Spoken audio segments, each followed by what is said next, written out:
So there is another rocket game other than Kerbal Space Program, and you're looking at it. Whoops. You're kind of looking at it right now. This is a game. It came out a while ago. It's actually used to be called Simply Rockets, I believe, and then this is Simply Rockets 2. But then they rebranded it to Juno New Origins. And I wanted to make this video to kind of talk about what I like about this game, and what I don't like about this game. What I feel some things in Kerbal do better, and what I feel like this game, might do better than Kerbal at things. So stick around, and I've completely lost this rocket, so you're getting a good look here, anyways. Hey, we exceeded a challenge right there. Anyways, okay, stay tuned. This is this video. Hey everybody, Much Adventure here. Thank you for tuning into this video. This is my crazy rocket. This is Juno New Origins, and we are building a rocket right now. One of the main things that I'm kind of torn on if I like or I don't like. Currently, I'm on the I don't like it side.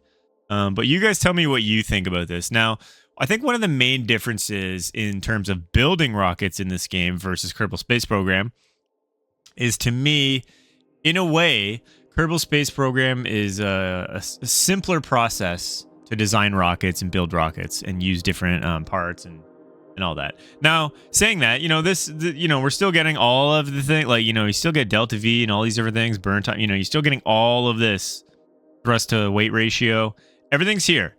So it's not like you're missing any data, but there's one main thing, I think, for me at least, it's almost too much customization, while at the same time, not that much customization. Now, let me explain. I know that sounds insane, but you can see how wonky my rocket is. And that's because one of the main features of this game is that, if we go over here to structural, there's actually only one fuel tank. So when you build any ship, you're basically getting one fuel tank.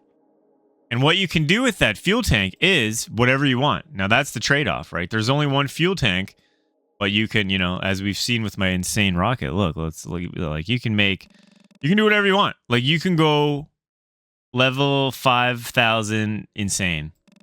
You know what I mean? Like, this could be a rocket right here, which is truly insane. I mean, trust me, that's crazy. Like, to be able to actually do this, and then if we can, let's see if we can just run this rocket. There's issues. There's one or more issues. It cannot be launched this time. Okay. I don't know what I did wrong, but there's issues, clearly. Anyways, this is kind of, it's like I don't know if I like this yet, because the difference is in Kerbal, right? You're given multiple parts to a spaceship, and you're just kind of smashing it together, right? And it's very like in the Kerbal universe of, haphazardly just throwing things together, seeing if they work, and kind of, going about space exploration in that way.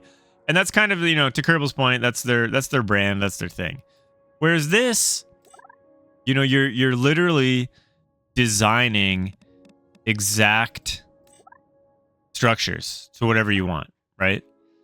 And it's the same goes for engines, the same goes for everything, right? So here's some engines I have on here. There is lots of options to do, like, basically. I don't know if you can make these bigger, but yeah, you see how, yeah, you can. I know you can. I just don't know what the option is right now. But you can see right here, right? At the bottom there, mass and price vary with size. So there's like starting prices on everything, but then, whoops. Not me to do that. It's a view. But everything is customizable. Now, I don't know. See, this is where it's like, you would think that I would enjoy extreme customization in a space game where you're literally, the whole point is to build things and test them. But it doesn't, like, it just doesn't feel as good as Kerbal in that way. Because it's almost like too much selection in a way, you know what I mean? Like, when you're able to customize everything you want, it's almost like it's too much.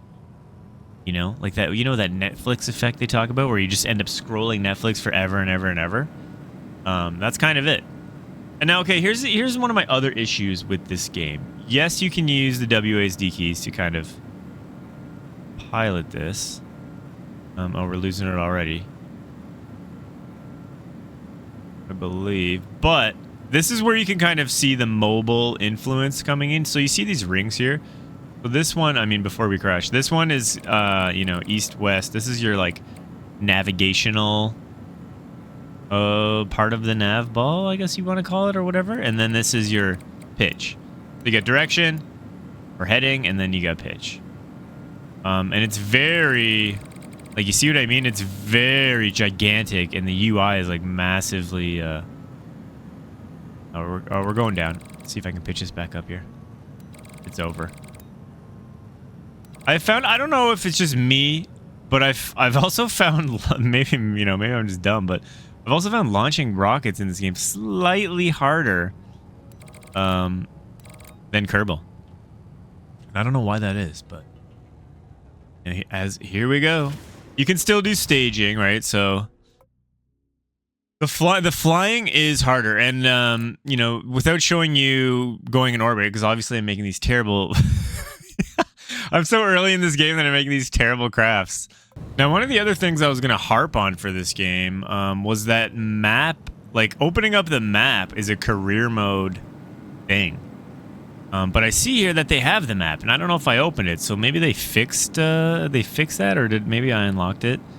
Not sure about that, but when I first started playing, there was no map view, and you had to, like, unlock it, so it was very difficult to see, you know, if you're trying to get into orbit and see what you're doing, right? You're literally, at least in the first couple missions, you were just manually kind of piloting the pitch and the heading. So that was one thing, but anyways, I'm going to keep giving this game a try. This is only my, you know, I'd say my first impressions, right? This is not a full in-depth review by any means. But I like the fact that they keep updating it. There was just brand new updates. They have a bunch of rescue missions. I can see, you know, getting into this game and it actually being fun, but I just need to, I think, break that barrier of that whole customization thing, right? It's no longer just Legos throwing stuff together. Now it's like, you know, now I'm like molding clay. I'd say that's the difference, right? This is molding clay. Kerbal is like, you know, throwing a bunch of Legos together. And I'm a Lego guy. I was never a clay guy. I tried to be a clay guy. I can't be. I'm not a clay guy. Are you clay guys? Clay girls? Let me know. Anyways, as you can see, I need more practice flying these kind of rockets. It's different. I mean, you guys tell me, like, the principles are the same of these games, but this one, it just feels so different than what I'm used to. Anyways, guys, that is it for this video. Juno New Origins. It exists. It's a game. We're flying rockets.